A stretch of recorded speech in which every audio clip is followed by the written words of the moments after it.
Bien le bonsoir à tout le monde, hein. Partagez, invitez vos amis. Bonsoir à tout le monde. Malgré les restrictions de Facebook, nous allons continuer à faire ce que nous savons faire le mieux. Bonsoir à vous, bienvenue dans ce live Facebook. Je vous invite à partager, invitez vos amis et surtout évitez de faire en sorte que le live se bloque. Nous sommes à l'aube de mars et mars représente la journée de la femme. Je tiens à rendre hommage à toutes nos mamans, à toutes les femmes. Celles-là qui ont sacrifié énormément pour que nous soyons où nous sommes aujourd'hui, pour que nous voyons ce jour, que nous voyons le jour. Et je rends hommage à deux personnes dans cette révolution qui ont fait montre d'une détermination sans faille. Je rends hommage aux sœurs Kamal, les jumelles de Lyon, qui se sont battues et se battent avec beaucoup d'abnégation et beaucoup de courage, à l'image de toutes les femmes de la Révolution. Je rends hommage à toutes ces femmes de la Révolution, à nos mamans du Cameroun, et surtout, je rends hommage à nos mamans qui sont oubliées dans les forêts du nord et du sud-ouest Cameroun. Je rends hommage à nos jeunes sœurs qui aujourd'hui à 12-13 ans sont devenues des prostituées parce qu'elles veulent vivre, parce qu'elles veulent s'en sortir. Il y a beaucoup de choses qui se disent sur la toile. Il y a beaucoup de gens qui sèment un peu la confusion et ça rend inaudible le message que nous voulons faire passer tout le temps. Je rends hommage à toutes les femmes de la brigade anti-Sardina. La brigade anti-Sardina, je le dis toujours, n'a aucune étiquette. Et je pense que vous êtes bien placés pour savoir quelle est la brigade anti-Sardina. Avant de commencer, j'aimerais répondre à une sœur, et enfin même pas lui répondre, lui apporter une petite précision. Il y a quelques années, je pense en 2018, il y a une femme camerounaise qui s'est vue brutalisée dans son restaurant. Nous avons été assister cette maman-là. Et après, il y a eu beaucoup de choses qui se sont dites. La brigade anti-Sardina apporte son soutien à beaucoup de Camerounais. Pour la plupart, c'est des problèmes administratifs que nous arrivons d'une certaine manière à trouver parfois des issues favorables. Et c'est pour le bien de ces personnes-là. Nous avons une compatriote, une fille, notre fille, Anna Chloé, qui a eu un malheureux incident, qui a été sauvagement agressée dans son école. Et au nom de la brigade anti-Sardina, j'ai écrit à la maman d'Anna Chloé. Elle peut aller sur son mur, justice pour Anna Chloé, elle verra mon message. Et je lui ai apporté, je lui ai dit que nous étions prêts à lui apporter tout le soutien et tout l'aide dont elle avait besoin. On m'a donné un numéro de téléphone que j'ai appelé, on n'a jamais décroché à ce numéro de téléphone. Nous nous connaissons, nous les Camerounais, aujourd'hui. La brigade anti-Sardina va atterrir chez quelqu'un pour un problème qu'il a en France et la personne pourrait nous chasser comme des malpropres. Tout simplement parce que, comme on dit dans notre pays, on veut voir ses enfants grandir.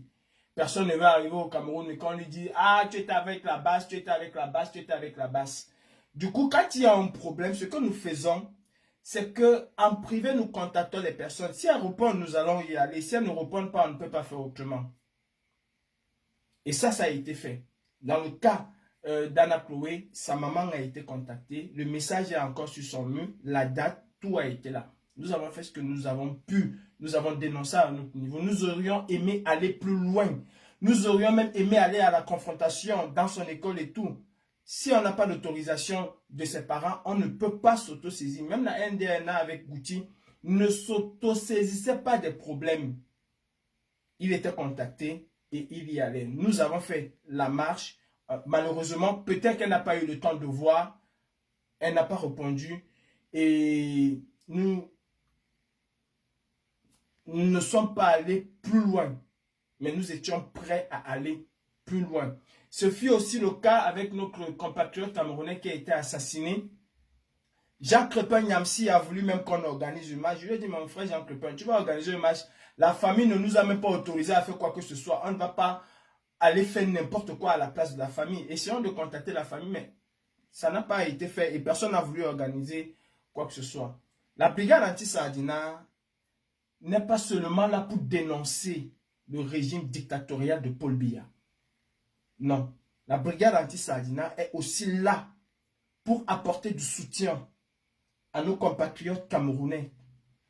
Quel que soit leur bord politique, nous sommes d'abord, avant tout, des Camerounais.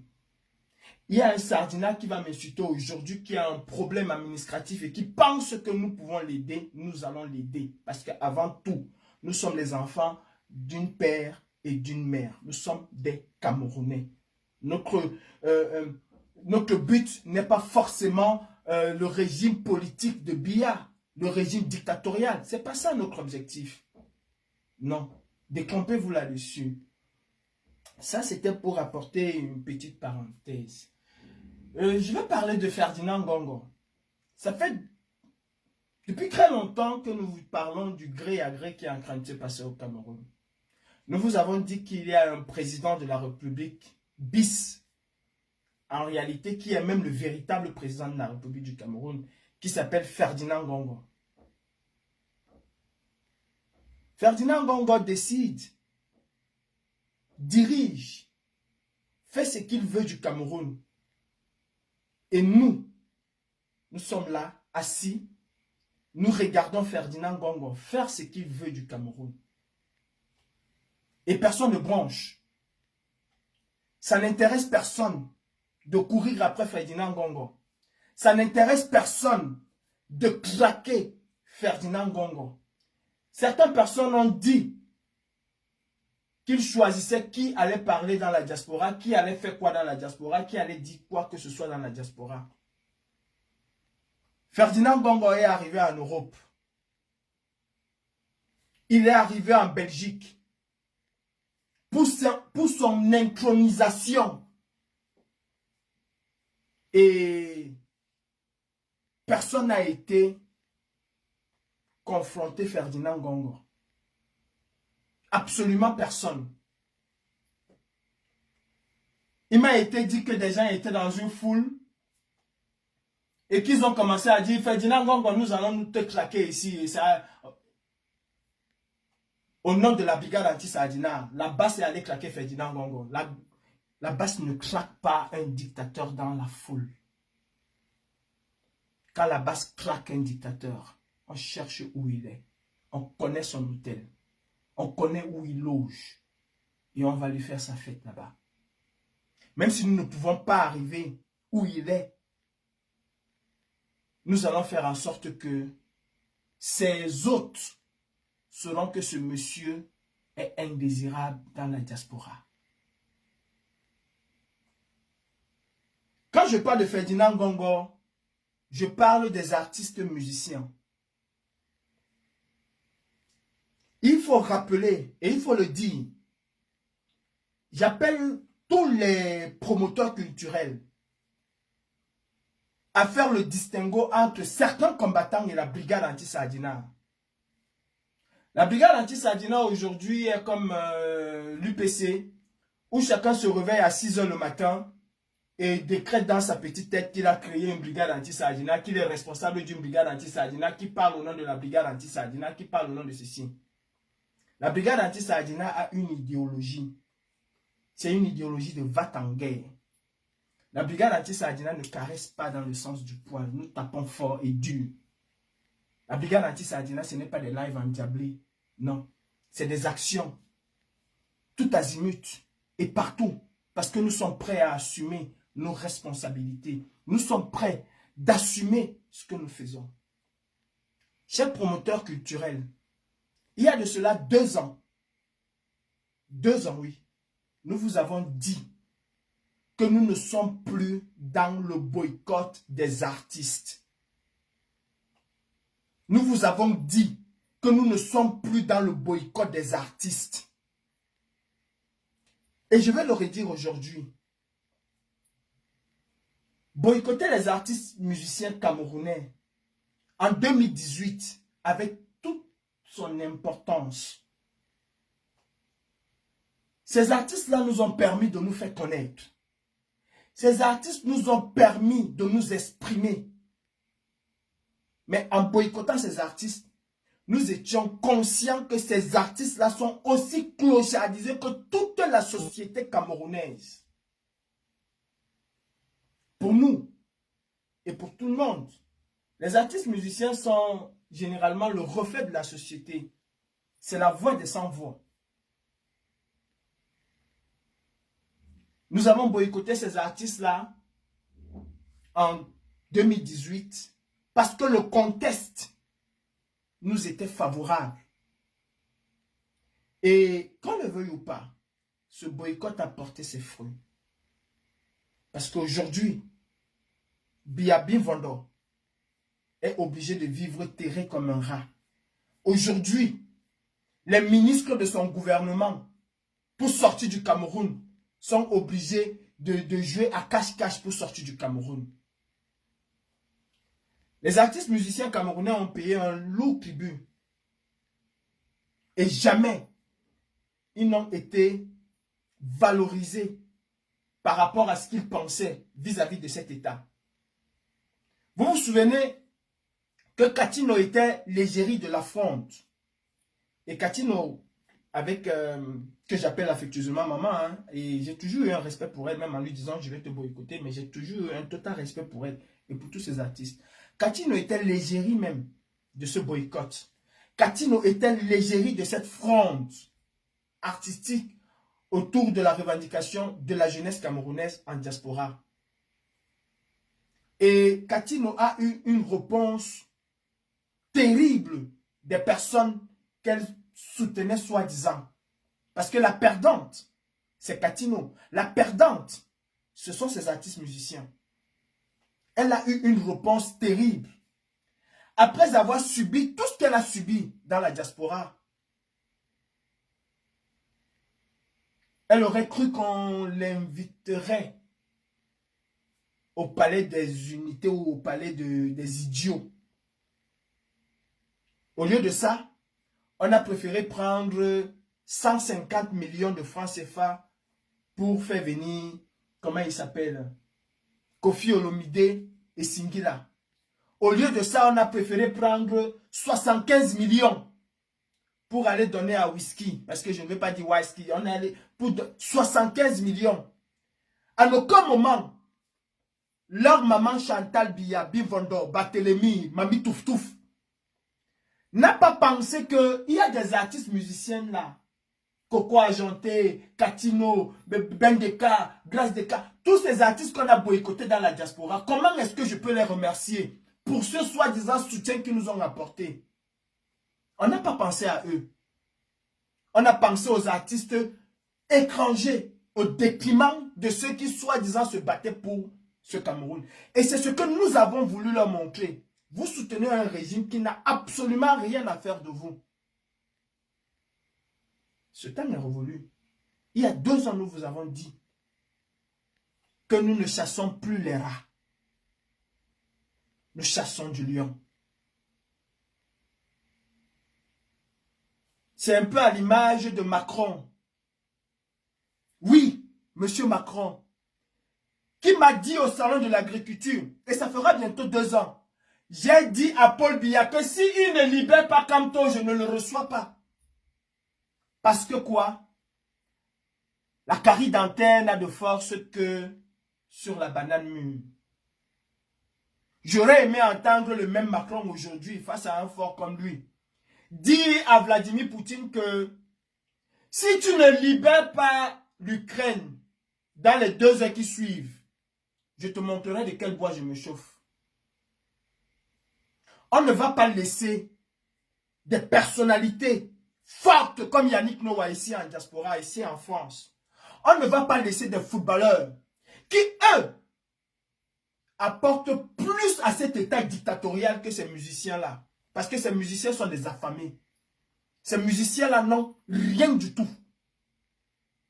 On ne va pas laisser tous ces footballeurs-là ici en diaspora. Lequel de ces footballeurs, lequel c'est indigné. Je ne parle pas. Mon combat n'est pas un combat sociopolitique. Lequel de ces footballeurs s'est indigné face au génocide qui a lieu au nord et au sud-ouest du Cameroun? Lequel a marqué un but et qui a soulevé son t-shirt en disant « Nous voulons la paix au Cameroun. Le Cameroun est amour uni. » Lequel? Aucun n'a pensé à nos mamans qui souffrent nos os. Aucun n'a pensé à nos sœurs de 12 ans, à nos enfants qui sont obligés de se prostituer. Aucun n'a pensé. Et je n'ai entendu aucune personne à cette diaspora dire « Nous allons aller voir Oyongo Bitolo dans son club où il joue. Et nous allons lui faire comprendre que le Cameroun est plus important que son football. » Aucun. Peut-être parce qu'on a peur de s'attaquer à lui parce que ça peut avoir des répercussions. Pourquoi faut-il laisser ceux-là même qui ont une force? Le gouvernement dictatorial de Biya ne se repose pas sur Bendeka pour faire sa propagande. Non. Francis Ngannou, ou c'est Ngamou, Francis Ngamou, a fait un combat face à plus d'1 milliard de téléspectateurs. Plus d'1 milliard de téléspectateurs dans le monde. Les gens n'ont pas dormi, comme à l'époque de Mike Tyson, pour attendre le combat de Francis Ngannou, comme on dit souvent ici. A-t-il un seul instant, comme d'autres le font, parler de son pauvre petit pays, le Cameroun, où il y a la guerre au Cameroun? A-t-il un seul instant dit que cette victoire, je la dédie à mon pays qui est en guerre en ce moment, et je prie Dieu pour que la paix revienne? J'appelle les dirigeants du Cameroun, j'appelle les rebelles, j'appelle les sécessionnistes, j'appelle tous les protagonistes de ce conflit à s'asseoir autour d'une table et à trouver une solution, à épargner et à sauver des vies. L'a-t-il dit? Avons-nous dit à Francis Ngannou que nous allons te boycotter dans la diaspora parce que tu ne parles pas du Nozo? Pourquoi faut-il toujours choisir les plus faibles? Mes frères, je le dis, que ça plaise ou que ça ne plaise pas.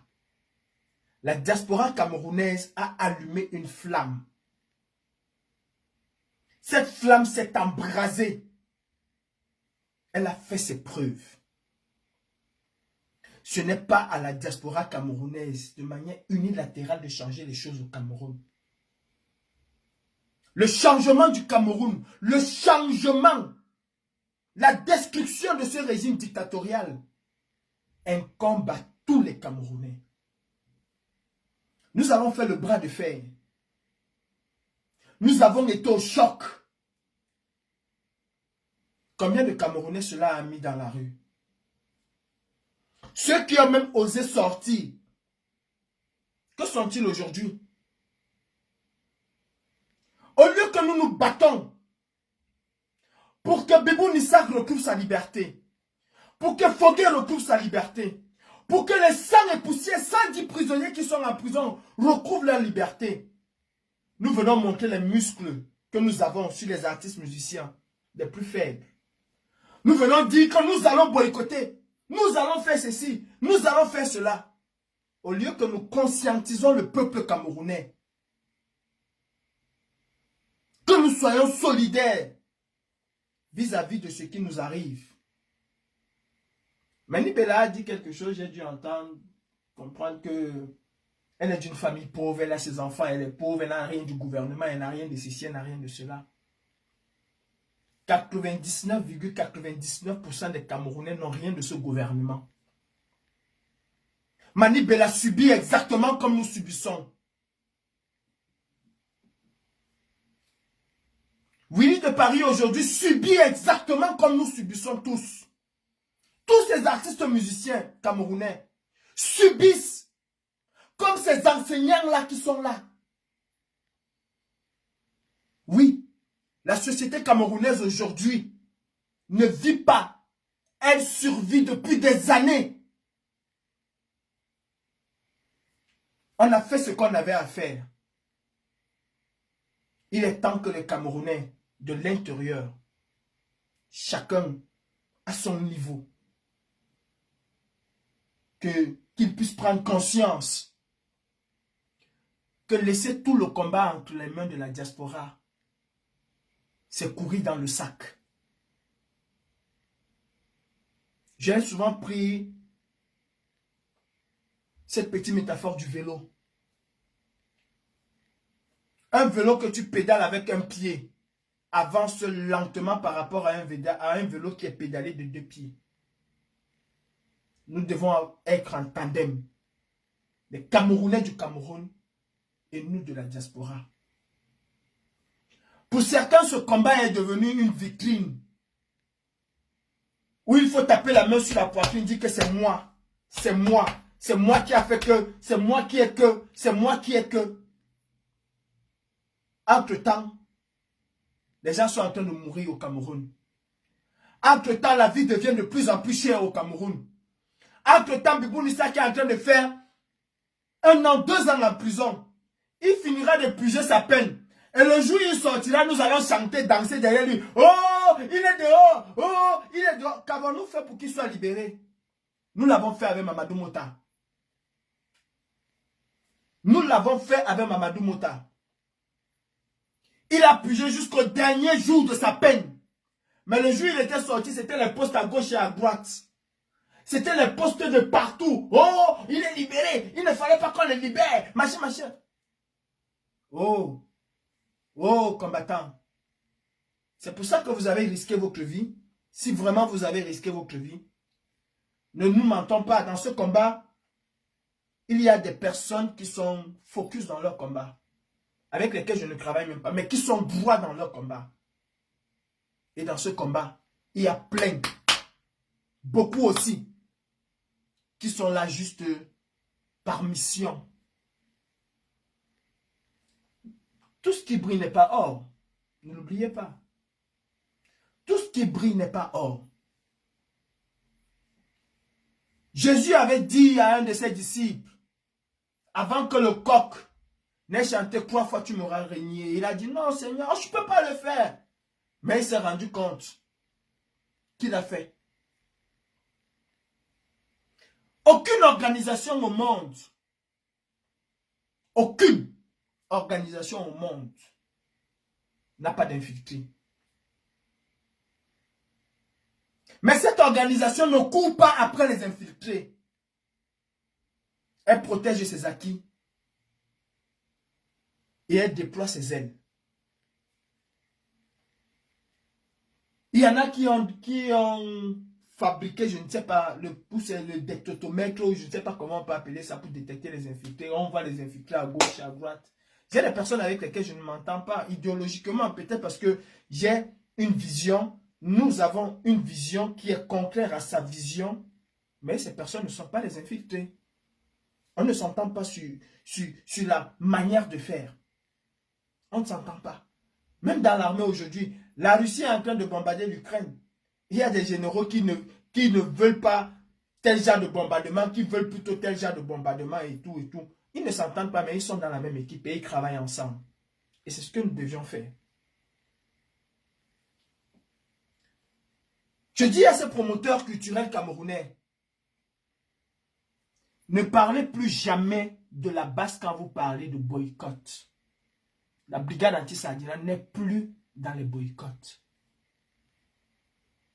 Parce qu'aujourd'hui, nous voulons rassembler les Camerounais.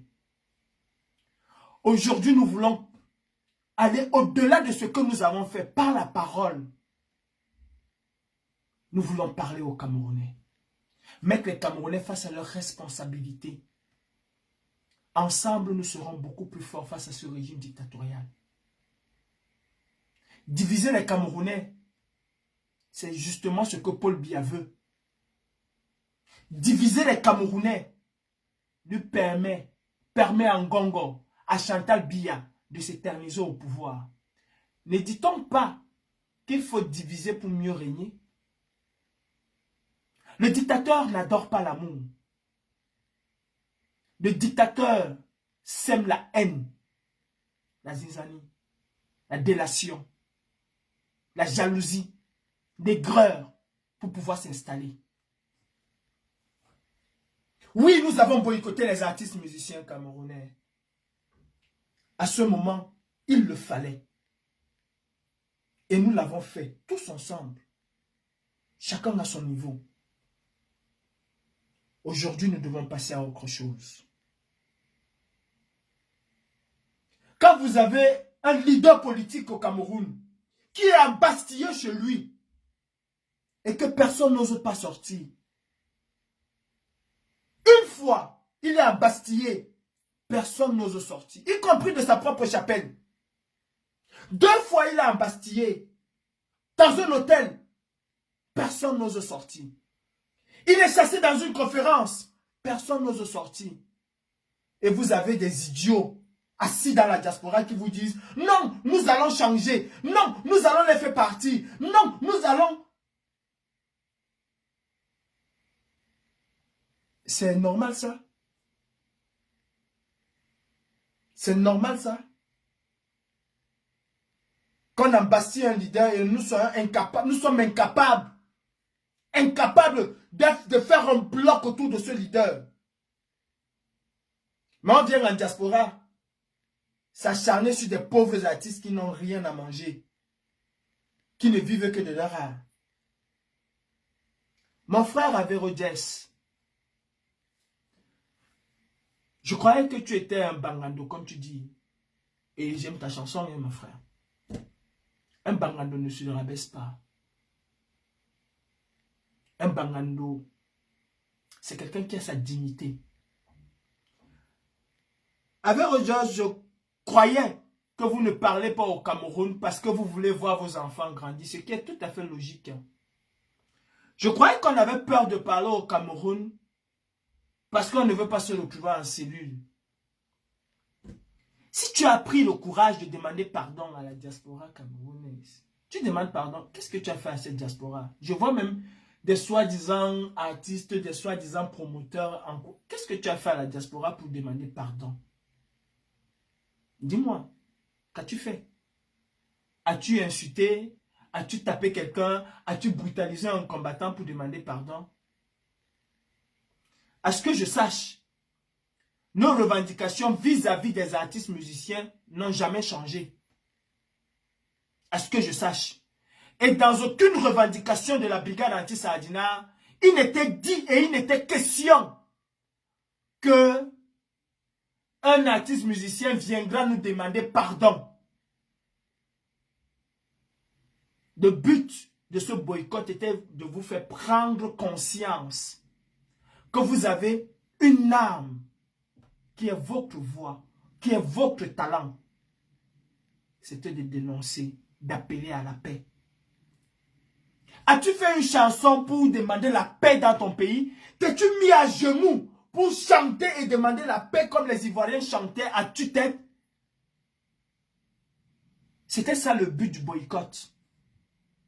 Que vous dénonciez ce qui ne va pas dans la société. Pas dénoncer que Jacqueline a mangé l'argent de Paul, Paul a mangé les... Non, c'était que vous dénoncez ce qui est concret. Cette guerre, la guerre du Nozo. Personne ne te demande de choisir un homme politique ou de choisir un parti politique. C'est ton choix et tu as le libre arbitre de choisir quel parti politique tu veux. Quel que soit celui qui va arriver au pouvoir demain, il y aura un parti au pouvoir et il y aura une opposition. Le Cameroun ne va pas se transformer en Chine où chacun va appartenir à un parti unique. Non. Tu n'as jamais chanté pour tes frères au Nozo. Tu n'étais jamais indigné pour ce qui se passe au Nozo. Mais quand il faut protéger tes 2000, tes 3000, tes 4000, tes 5000 euros, en ce moment-là, tu demandes pardon. Tu demandes pardon que tu as fait quoi? Moi, tu ne m'as rien fait. Et je pense qu'il n'était pas question que tu viennes demander pardon à la diaspora, mais que tu t'exprimes par rapport à ce qui se passe dans ton pays. Et le plus important, parmi tout ce qui se passe dans notre pays aujourd'hui, c'est la crise anglophone. C'est la guerre anglophone. C'est le génocide anglophone. Bébé Mata a été tué, on aurait cru entendre les artistes musiciens camerounais se mettre en collectif, comme les Ivoiriens l'ont fait, et dire plus jamais ça, nous voulons la paix. Les enfants ont été massacrés à Kumba. On aurait cru que toi, Avero Jazz, avec le talent que tu as, et d'autres artistes musiciens camerounais, que vous vous seriez mis en collectif. Ce n'est pas dit je soutiens Kanto. Ce n'est pas dit je soutiens Cabral. Ce n'est pas dit je soutiens Matomba ou je soutiens Paul Biya. C'est dit, nous en tant qu'artistes musiciens, nous voulons la paix au Cameroun. Est-ce que vous l'avez fait? Est-ce que tu l'as fait? S'il y a des gens à qui tu dois demander pardon, c'est à ces anglophones que tu as oublié, tes femmes. Pas seulement toi. Tout ce temps que vous êtes ces artistes musiciens, s'il y a des gens à qui vous devez demander pardon, c'est à ces enfants que vous avez laissé mourir comme des rats. C'est même à ces soi-disant militaires que vous soutenez. Parce qu'il n'y a pas que les anglophones qui sont massacrés, il y a aussi les militaires qui sont massacrés. Et ce pardon-là, il est hypocrite. Il n'est pas sincère avec Odiès. Ah oui, si tu n'avais pas la pression, si tu n'avais pas senti que ton combo te glissait entre les mains, tu n'aurais pas demandé pardon. Il n'est pas sincère. Et de quelle diaspora? Tu demandes quel pardon? Demande pardon aux anglophones de les avoir abandonnés. Et c'était ça, le but du boycott des artistes, qui puissent dénoncer cette guerre. Ceux qui vous disaient hier que vous ne parlez pas des anglophones, vous ne parlez pas de ce qui se passe au Nozo, ont complètement oublié le but de pourquoi on a même initié ce boycott-là. Pour se gargariser d'un pardon, comme si le pardon d'Avero Jazz était la libération de Bibou Nissak. Mais demande pardon et que Bibou Nissak soit libéré demain, je l'accepterai à demi-mot. Mais ce n'est pas que pour libérer Bibou Nissak. Il y a des morts tous les jours dans ton pays, mon frère. Et tu les as abandonnés. Et c'est à eux que tu dois demander pardon. Pas à la diaspora. Attaquons-nous à plus fort que nous. Attaquons-nous à plus fort que nous. Attaquons-nous aujourd'hui aux footballeurs. Avant de venir sur les footballeurs,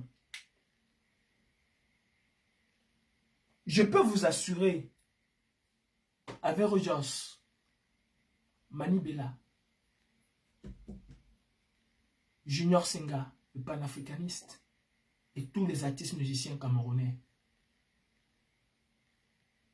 si la brigade anti-Sardina était encore dans le boycott, vous n'allez pas, vous, quel que soit celui qui devait venir dire que, oh c'est fini, oh il a demandé, vous, ce que ça me dit là, vous n'allez pas chanter.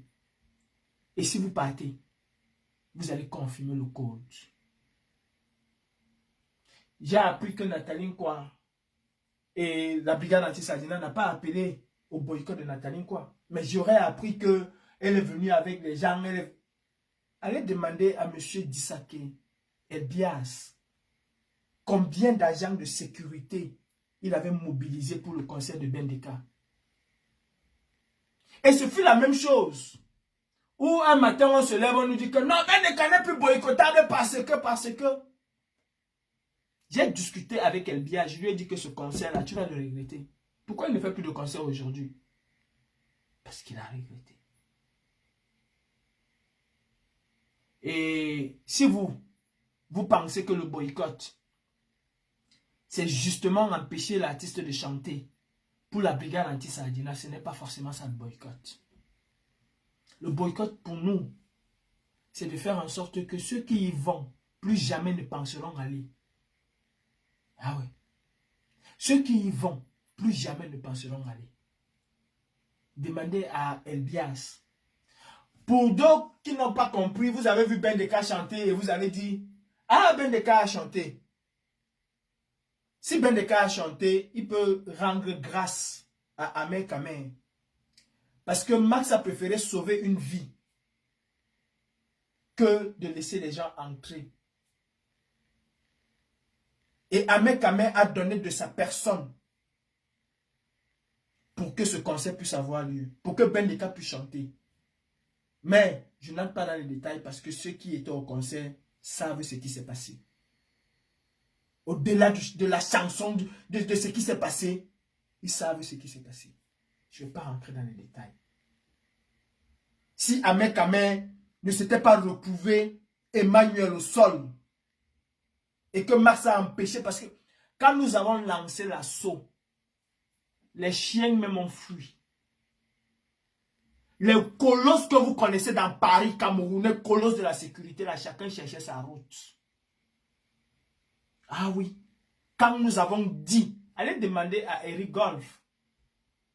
Quand on a dit qu'on coupe les directs, Eric Goff leur a dit à l'intérieur que les gars là vont fait mal. Quand on a dit qu'on arrête tous les directs, Eric Goff a compris, il leur a dit que les gars là vont faire mal. Les barrières volaient de gauche à droite. Si nous voulons faire le boycott, vous allez mobiliser qui vous voulez. Coco Argenté, à la place Vendôme, c'était plus de 100 camions de CRS. Plus de 100. On les a fait partie. On a fait partie ces 100 camions. Plus de 100 camions de CRS. Si nous voulons boycotter, nous allons boycotter. Mais aujourd'hui, nous devons nous attaquer à plus fort que ça. Que représente Averro Jos dans les décisions qui sont prises au Cameroun aujourd'hui? Rien du tout. C'est un affamé. Comme moi, je suis affamé.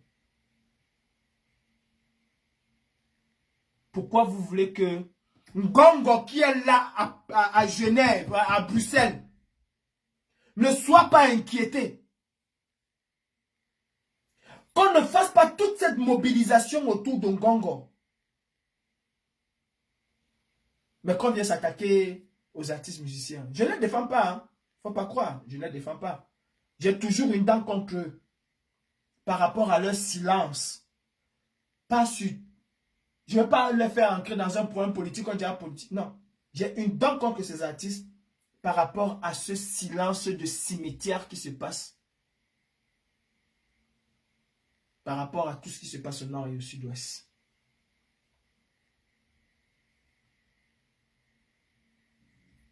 Nous devons savoir ce que nous voulons dans notre combat. Est-ce que nous voulons la libération du Cameroun? Ou alors, est-ce que nous sommes là parce que nous cherchons des vues sur Facebook? Parce que nous voulons nous faire connaître sur Facebook? Ce n'est pas ça qui va libérer Olivier Bougonissac. Ce n'est pas ça qui va libérer les 100 et poussières de personnes qui sont là. Ou on attend le jour qu'un juge va décider de libérer au compte-goutte une. On vient, on danse, une personne a été libérée. Demain, une autre. Ou bien 6 mois après, une autre personne a été libérée. On vient, on danse. Ces gens ont été libérés parce que celui qui les a enfermés a décidé de les libérer. Pas parce que nous avons mené des opérations, des actions concrètes pour qu'ils soient libérés. Chers promoteurs culturels camerounais, le Cameroun que nous aimons tous traverse une période extrêmement difficile et très délicate. Faites très attention. Faites très attention. Mais très attention à ce que vous faites. Organisez vos soirées si vous voulez. Et dites-vous que dans une partie de votre pays, vous avez vos mères, vous avez vos sœurs qui sont en brousse, abandonnées à elles-mêmes. Et que nous voulons la paix dans cette partie du Cameroun. C'est à votre âme et conscience. Personne ne va vous obliger. Personne ne vous obligera à le faire. Prenez juste conscience. Artistes, musiciens camerounais, tout ce temps que vous êtes, regardez Maman Guéa, comment est-ce qu'elle est partie, abandonnée à elle-même. Regardez Koti François qui chantait, qui dansait Paul Biya Ayop. Il prenait son ventre, le casse, il tournait ça, il chantait Paul Biya Ayop, il dansait partout Paul Biya Ayop. Regardez comment il est parti. Comment est-il parti? Comme un chien. Le RDP, ça a fait quoi pour lui? Zéro macabo, rien du tout. Vous êtes ce qu'on appelle la voix des sans-voix. Vous avez une voix qui compte et qui compte énormément. Vous savez, ce que tu fais par obligation, ce que tu fais par obligation, tu ne le fais pas bien.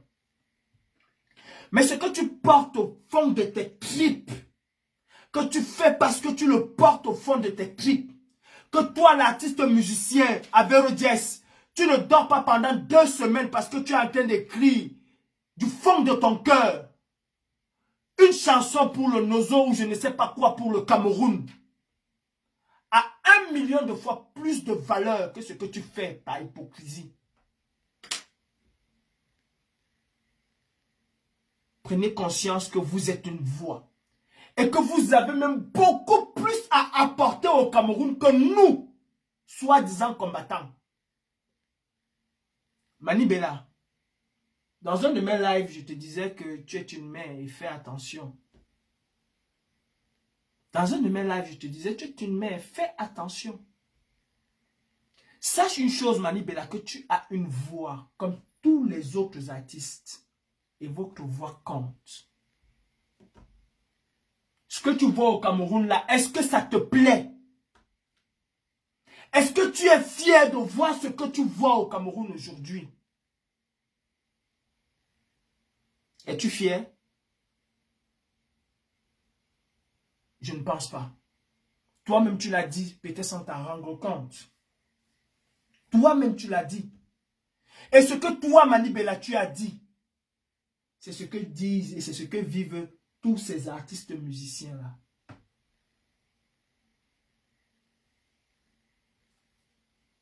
Nous voulons aujourd'hui l'unité des Camerounais pour pouvoir mettre à mal cette dictature. Ce n'est pas que nous ne pouvons pas vous boycotter, mais nous vous laissons la latitude vous-même de prendre conscience de l'arme que vous avez. Cette voix que vous avez peut faire changer un pays. Nous avons vu un footballeur international, Didier Drogba, de par son ballon, apporter la paix dans son pays. Et vous pouvez le faire en votre âme et conscience. Mais moi aujourd'hui, la brigade anti-Sardina aujourd'hui, nous nous plaisons et nous allons nous plaire à dormir toute la nuit, s'il le faut, devant l'hôtel d'un Jean de Dieu Momo ministre, d'un Laurent Esso ou de n'importe quel ministre. Oui, nous allons boycotter ces ministres-là parce que eux, ils sont dans la sardine avec les 2 pieds. Vous avez que les miettes. La brigade anti-Sardina n'est plus. Et ça, une fois pour toutes. N'indexez plus jamais la brigade anti-Sardina dans vos histoires. De la basse à boycotter, la basse a dit que les... Non. Nous sommes concentrés sur Paul Biya et son régime. Nous sommes concentrés sur la libération des prisonniers politiques. Pas sur les Arata Chokdai comme vous. Parce que pour moi, vous êtes des Arata Chokdai. Vous avez des fans et ces fans se font tuer tous les jours. Ça ne vous intéresse pas.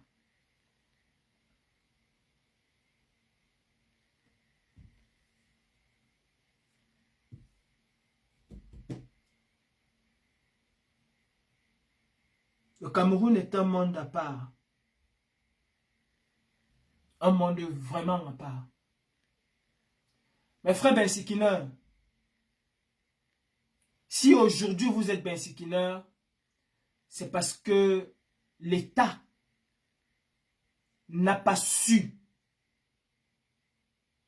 n'a pas anticipé et n'a absolument rien prévu pour la majorité d'entre vous qui sont nantis de grands diplômes.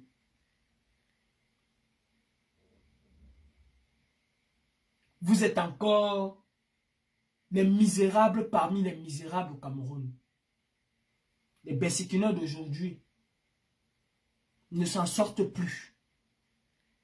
Le bensikineur de 1990, de 2000, arrivait encore à pouvoir s'en sortir. Il y en a qui ont construit des maisons, il y en a qui ont eu épargné, qui sont sortis de là. Mais vous aujourd'hui, où quand Biabi Vondo, le dictateur, veut annoncer à l'opinion publique nationale et internationale qu'il a créé des emplois, il n'a qu'à appeler la douane et lui demander combien de motos sont entrées. On lui dit il y a 500 motos qui sont entrées, il y a 1 million de motos, il dit qu'il a créé 1 million d'emplois. Quel emploi? Quel emploi? Et c'est vous, c'est quand même risible, c'est vous qui vous levez pour aller empêcher les enseignants de faire leur grève parce qu'ils demandent, parce qu'ils réclament une meilleure reconnaissance.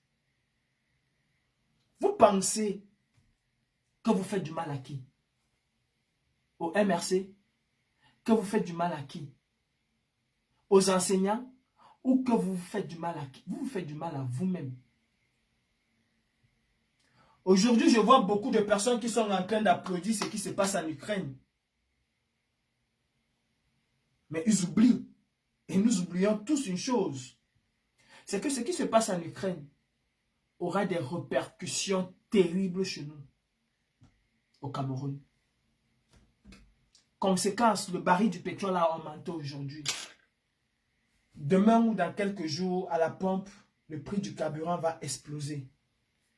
Les premiers touchés seront qui? Vous, les bensikineurs. Le Cameroun est en train de tomber en lambeaux. Vos enfants, nos enfants n'ont pas d'avenir. Quand les enseignants grèvent dans un pays où on marche sur les pieds, vous auriez suivi. Parce que vous avez un leader qui s'assoit avec le gouverneur tous les jours et quand on mange, on lui donne les miettes, il vous appelle à faire grève, à faire barrage. Comme des moutons, vous vous levez parce que vous allez avoir 5 000, 10 000. Et demain, qu'est-ce que vous allez avoir après? Qu'est-ce que vous allez avoir après? Prenons conscience que le Cameroun, si nous voulons que le Cameroun change, nous devons nous sacrifier. Aujourd'hui, tout le monde, toute l'Afrique est en train de dire bravo au Mali. Bravo à Assimi Goïta. Vous oubliez que c'est le peuple qui s'est battu d'abord. Et que ce peuple n'a jamais attendu l'Occident. Que ce peuple les Maliens n'ont jamais compté sur la diaspora. Les Maliens se sont battus.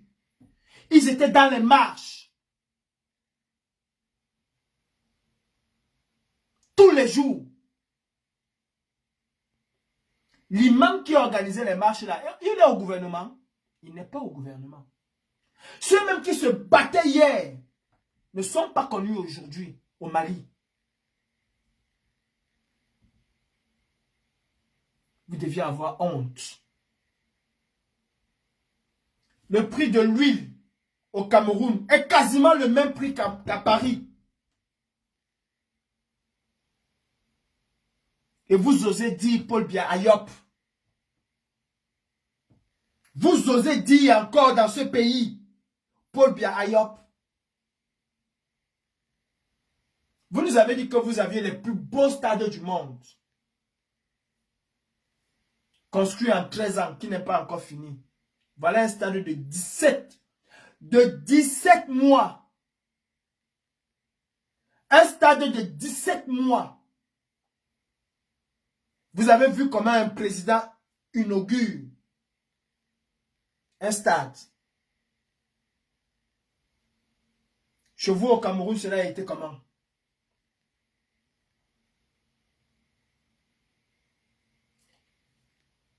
Mes frères, mes chers frères, ne pensons pas que nous faisons du mal à quelqu'un d'autre. Nous faisons du mal à nous-mêmes. À nous-mêmes et à personne d'autre.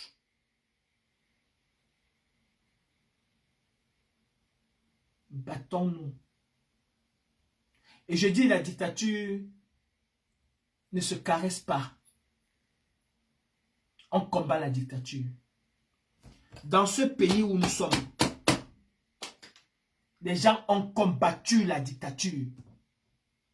De toute leur force, de toute leur âme.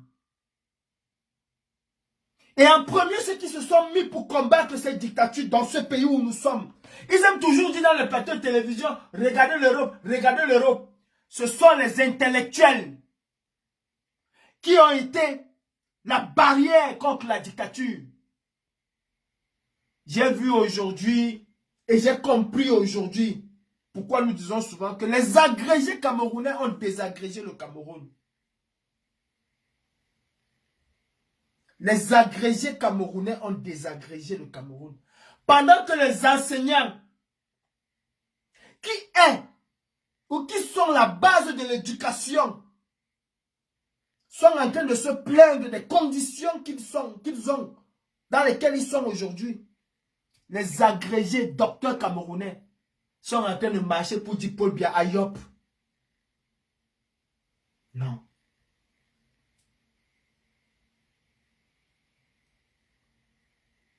Je demande aux Camerounais. Monsieur Kanto a dit qu'il n'y aura pas la chasse aux sorcières. Il faut une chasse aux sorcières dans ce pays. Il faut une chasse aux sorcières dans ce pays.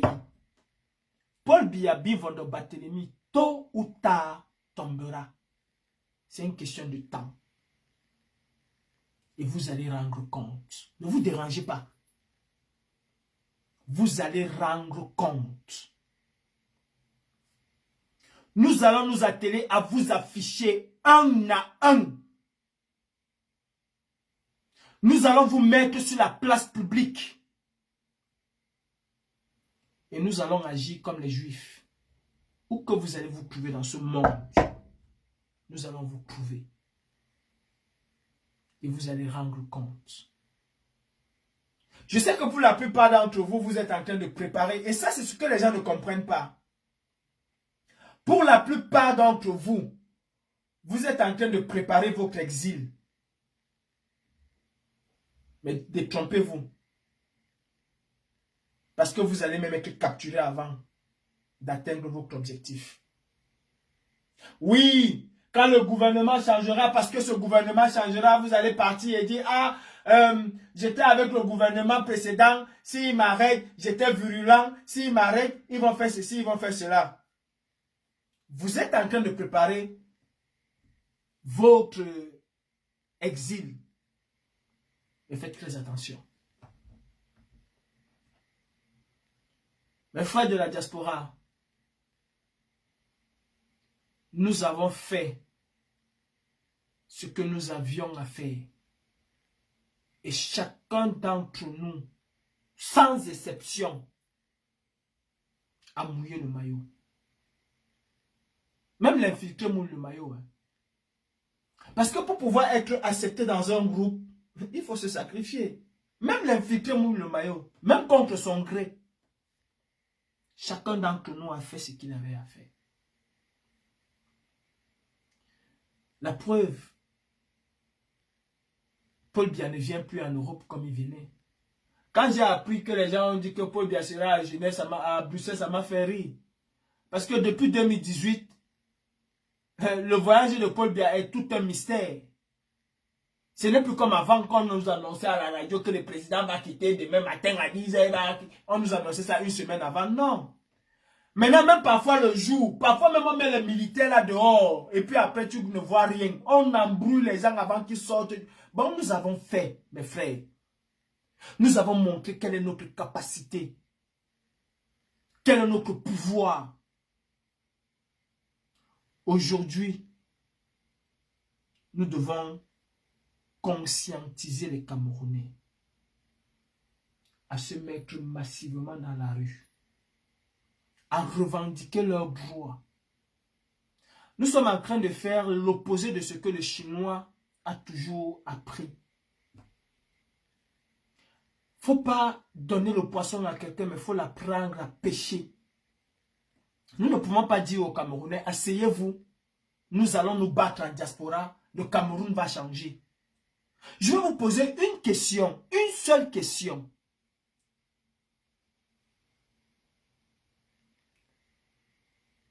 Le président Moïse Kamto était embastillé pendant 3 mois. Nous avons tempêté, crié, monté, descendre. Cela a fait qu'on le libère. On l'a libéré le jour que celui qui l'a mis en résidence surveillée a décidé qu'il va être libéré ce jour-là. C'est ce jour qu'on l'a libéré. Par contre, si nous nous étions battus pour que les Camerounais qui disent le soutenir, qui disent le soulever, si nous nous étions battus pour que ces Camerounais-là, au moindre petit hic, le défendent jusqu'à leur dernière énergie, ils n'auraient jamais passé une semaine. Les méthodes qu'on a eues avec le professeur, le président Kamto, c'est les mêmes méthodes qu'on a essayé avec un certain Raila Odinga au Kenya.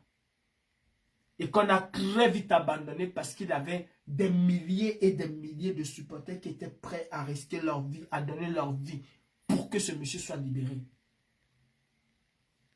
Battons-nous pour avoir une véritable armée révolutionnaire au Cameroun. Chacun à son niveau. Battons-nous pour que les Camerounais, que ces artistes musiciens puissent prendre conscience qu'ils ont un rôle à jouer. Trouvons plutôt un autre moyen de faire en sorte que ces gens, ces musiciens-là, de faire en sorte que ces intellectuels camerounais puissent porter le flambeau de la libération du Cameroun. Et ceci ne se fera que par un dialogue constructif, par une discussion, par d'autres approches. Aujourd'hui en France, le carburant est plus cher aujourd'hui en France qu'au début de la révolte des Gilets jaunes. Pourquoi on n'entend plus parler des Gilets jaunes? Pourquoi on n'entend plus parler des Gilets jaunes? Parfois, vous faites quelque chose de légitime, de bon. Mais quand ça dure longtemps, ça devient exaspérant, énervant, clivant. Et il faut avoir une autre approche. Je vous ai pris parfois dans mes lives l'exemple de Greenpeace, qui a fait des opérations spectaculaires. Mais elle a su s'arrêter et aller vers la sensibilisation. Aujourd'hui, tout le monde est sensibilisé aux énergies renouvelables, à l'environnement et tout. Nous devons unir, nous devons rassembler les Camerounais, nous devons parler aux Camerounais, nous devons dialoguer, même avec nos ennemis. Je vois les Ivoiriens, chrétiens et musulmans s'affronter. Mais chacun essaie de convaincre l'autre. Il ne se bagarre pas, il ne se tape pas, il ne s'insulte pas. Celui-ci vient avec sa Bible, l'autre vient avec son Coran. Il dit tel a dit que, l'autre dit tel a dit que, l'autre dit tel a dit que. Peut-être un pourra convaincre une autre personne ici qui viendra, et ainsi de suite. Vous croyez que Mali Bella Vous croyez au fond de vous que Mani Bella aime ce régime-là. Si elle aimait ce régime, elle ne vous aurait jamais dit qu'elle souffre. C'est une preuve qu'elle-même n'est qu'une victime. C'est une preuve qu'elle-même n'est qu'une victime. Et si nous voulons pourchasser tous ceux qui parlent avec les gens du RDPC, alors nous allons pourchasser tout le monde. Même dans nos propres familles. Nos premiers adversaires même contre ce régime, c'est nos parents. C'est nos propres familles qui sont empêtrés dans le RDPC jusqu'au cou. Mais nous cachons nos familles pour dire aux autres, non, tu peux être du RDPC et dénoncer ce régime. Et c'est ce que nous devons les faire comprendre. Tu peux être du RDPC et dénoncer ce régime. Quand l'ancien maire de Yaoundé dénonce, nous applaudissons. Quand Messanga Nyamdine dénonce, nous applaudissons. Mais il revient vous dire qu'il est biaïste. On oublie qu'il est biaïste, on vient seulement applaudir. Ah, Messanga Nyamdine a tapé fort sur Ngongo. C'est ça, c'est pas ça. Non. On peut être du RDPC et dénoncer ce régime. Parce que tout le monde souffre. Parce que tous les Camerounais sont emballés dans la même feuille. RDPC, pas RDPC. Quand Eneo coupe la lumière, il ne choisit pas RDPC. Quand il n'y a pas, au bouffe de coupe son eau là, il ne choisit pas RDPC. Il coupe sur tous les Camerounais. À l'exception de ceux qui sont capables d'avoir des groupes électrogènes chez eux. Nous souffrons tous. Mon frère, que tu sois du RDPC, c'est ton droit le plus absolu. Tu as le droit d'être au RDPC. Mais tu as le devoir de dénoncer la gabegie financière, de dénoncer cette maltraitance que subissent les Cameroun. Tu as le droit le plus absolu d'adhérer au parti politique que tu souhaites. Mais ton devoir en tant que citoyen, et c'est un devoir intrinsèque, c'est de dénoncer. Quand tu vois qu'un Camerounais qui est emprisonné pour 7 ans de prison, même pour 1 jour de prison, parce qu'il a eu l'intention de marcher et qu'aucun code pénal au Cameroun ne le prévoit, tu as le devoir de le dénoncer. Si chacun dénonçait à son niveau, c'est qu'on a changé ce Cameroun. Ok, c'est bien, hein? Tu dis que tu ne dénonces pas, c'est ton droit aussi, ne dénonce pas. Ce n'est pas tous vos enfants qui iront à l'ENAM. On va d'abord choisir les enfants des privilégiés et vos enfants vont faire comment?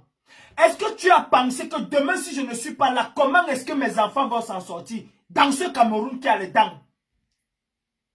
Ils vont prendre la route de la Méditerranée. Ils vont prendre la route de la Méditerranée. C'est ça l'avenir pour nos enfants. Mais je vous assure, l'Europe, ce n'est pas le paradis. Hein. Ah non. C'est une chose d'arriver et c'est une autre chose de s'en sortir.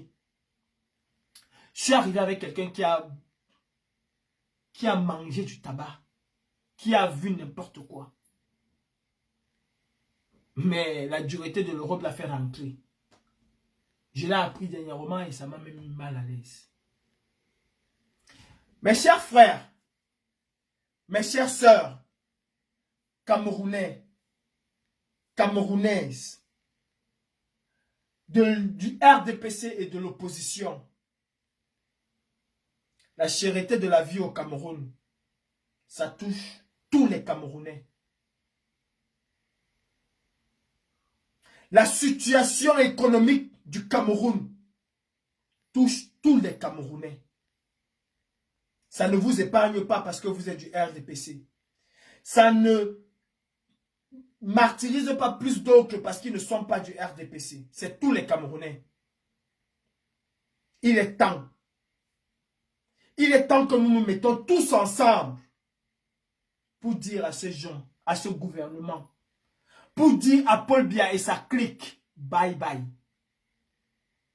La diaspora camerounaise, nous, la diaspora militante, la diaspora combattante, nous sommes prêts. Et nous avons toujours été prêts. Nous avons une flamme. Nous allons maintenir cette flamme. Mais le brasier, c'est vous qui allez orchestrer le brasier. Parce que si nous orchestrons le brasier ici, il y a des sapeurs-pompiers. Ils ont des unités de sapeurs-pompiers partout. Ils vont éteindre en une fraction de seconde. Ça va ne rester que la flamme. Par contre, si vous orchestrez le brasier au Cameroun, le temps que Paris, Washington, New York, je ne sais pas quoi, envoie les hélicoptères ou quoi que ce soit, Biya aurait pris ses clics et ses claques. Ngongo prendra la route d'Israël. Chacun ça va être sauvé qui peut. 50 000 Camerounais, c'est extrêmement beaucoup. 10 000 Camerounais, ces gens-là sortent. Le Cameroun ne changera que par une insurrection populaire. Ou alors, par une rébellion. Peut-être encore par un coup d'État. Aucune élection ne changera les choses au Cameroun. Que ce soit clair pour tout le monde. Ngongo n'a aucune intention de laisser le pouvoir. Chantal Biya, qui il y a encore quelques années détestait Franck Biya comme il n'est pas permis. Aujourd'hui, marche avec Franck Biya, main dans la main. On dirait même que c'est Franck Biya qui est devenu son toumailleur. Parce qu'il faut préserver les acquis. Si nous, les pauvres Camerounais, nous ne nous battons pas pour faire sortir ces gens, ils ne partiront pas. Et je dis,